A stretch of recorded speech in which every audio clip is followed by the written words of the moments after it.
बाबूजी अहाँ कष्टा बुझायल हमरा हंसाबे लेल अहाँ अपन नोर नुकौने रहलहूँ। हमर भविष्य खातिर अपन जिंदगी लगा देलहूँ। बाबूजी अहाँक ऋण कखनो नहीं चुका सकब।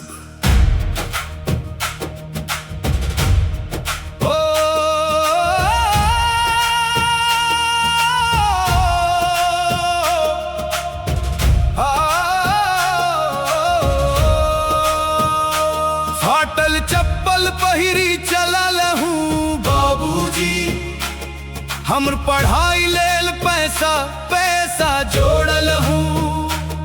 अपन भूख बिसरी हमरा भोजन देल हूँ।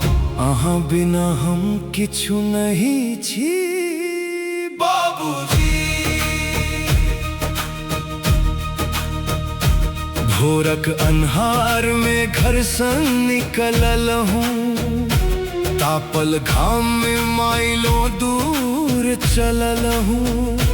थाकल शरीर होई तो साइकिल चलल हूँ। घर परिवार लेल दिन रात मेहनत कैल हूँ। पैर में पाथर लागल रक्त बहल तैयो नहीं रुकल हूँ। शायद हमर भविष्य मोन पड़ैत छल, अपन पीड़ा कखनो नहीं कहलहूँ।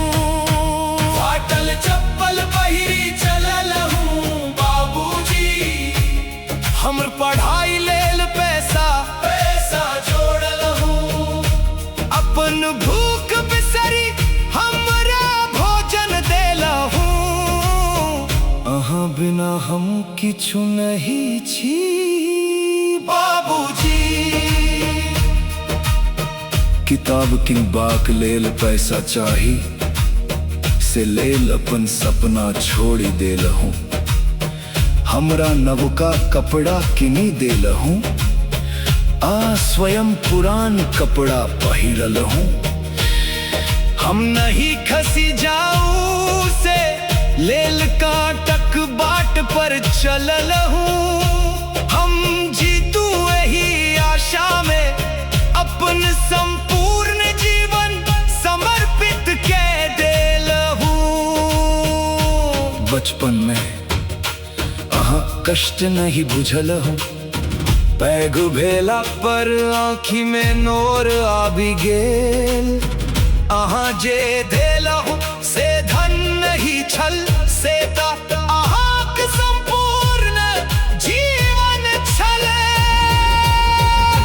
फाटल चप्पल पहिरी चलल हूँ बाबूजी, हमर भविष्य लेल सपना सजोल हूँ। एही जन्म में जतेक करब तैयो अहाँक प्रेमक बराबरी नहीं भा सकत।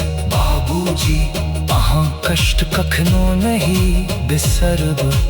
अहाँ जे बाट चलल हो ही बाट पर जीवन भरि चलैत रहब।